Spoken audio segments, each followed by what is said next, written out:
Karen Hoas' voice could curdle milk from a mile away. And today it was shredding the piece of my farm like a chainsaw through butter. "This land's mine now.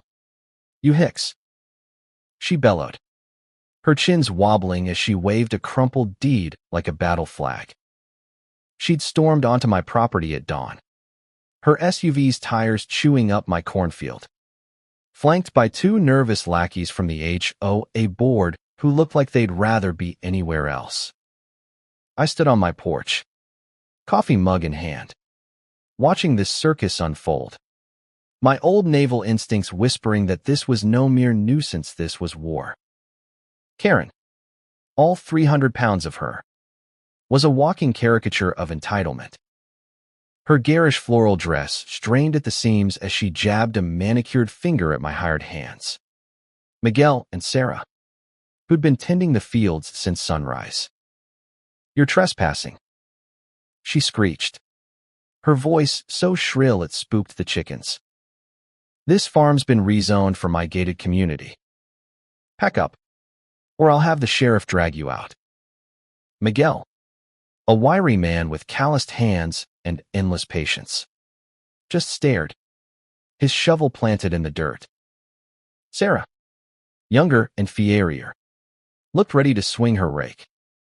I sipped my coffee, letting the scene simmer, knowing Karen had no idea who she was picking a fight with.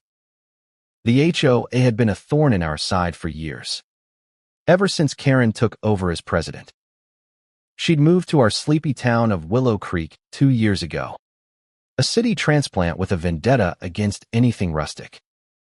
She'd fined Old Man Jenkins for his unsightly barn, bullied Mrs. Carter into selling her orchard, and now she'd set her sights on my 60 acres. My farm wasn't just land, it was my sanctuary after 20 years in the Navy, where I'd commanded destroyers through storms and skirmishes. I'd faced pirates, typhoons, and worse.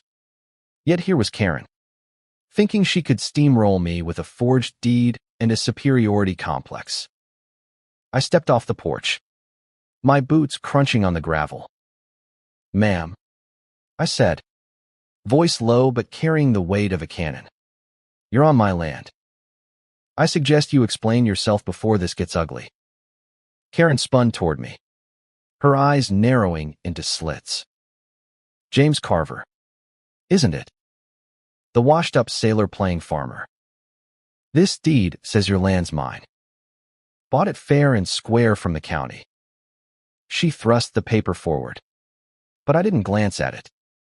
Her lackeys, Tim, a sweaty accountant, and Linda, a mousy paralegal, shifted uncomfortably, avoiding my gaze. The deed was a lie, and I knew it.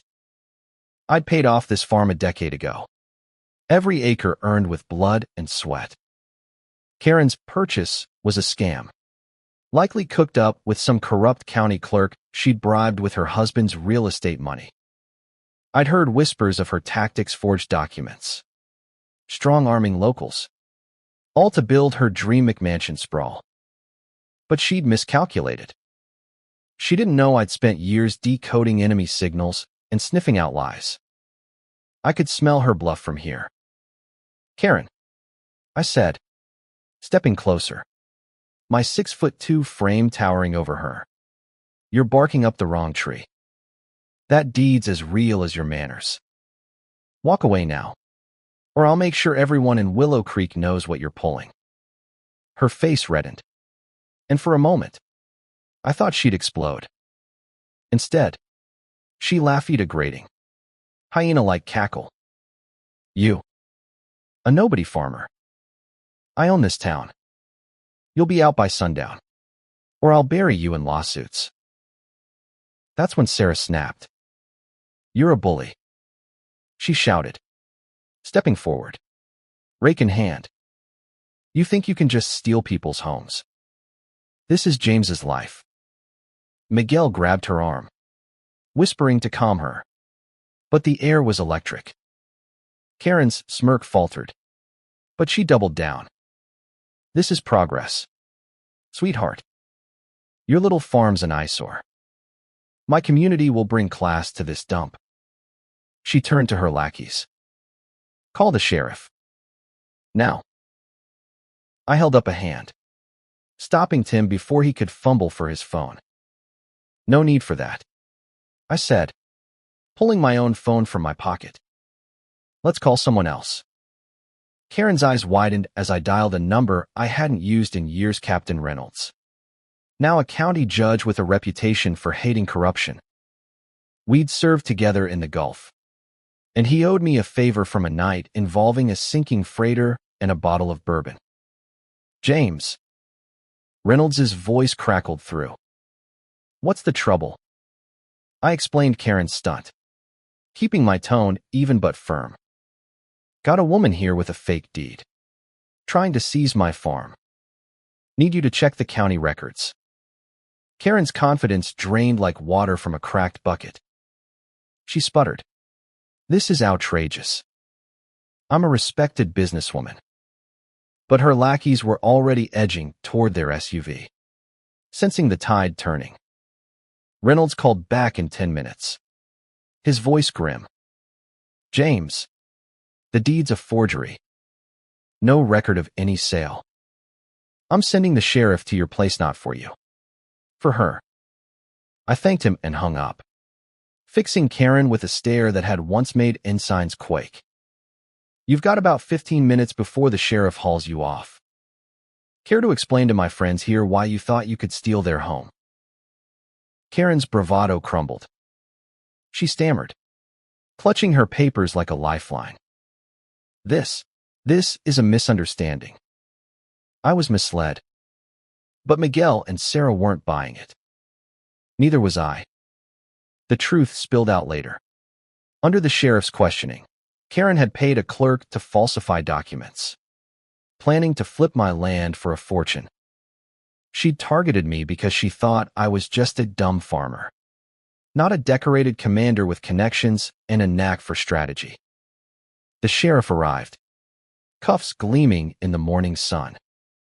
Karen's screeching turned to sobs as they led her to the cruiser. Tim and Linda mumbled apologies, claiming they were just following orders. I let them gothy weren't worth my time.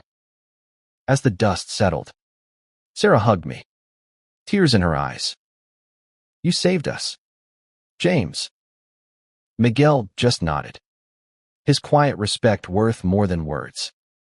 That evening, I sat on my porch, the farm quiet again. The chickens clucked softly, and the corn swayed in the breeze. Karen's SUV was gone, towed away like her dreams of conquest. The town buzzed with the news Karen's empire was crumbling, her scams exposed.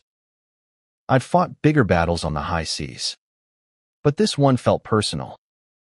This land was my anchor, my proof that I could build something good after years of war. No one, not even a self-proclaimed HOA queen, could take that away. Willow Creek learned a lesson that day. Don't underestimate the quiet ones. Karen had come from my farm, armed with lies and arrogance, but she'd met her match. I wasn't just a farmer. I was a commander, and this was my ground to hold. The end.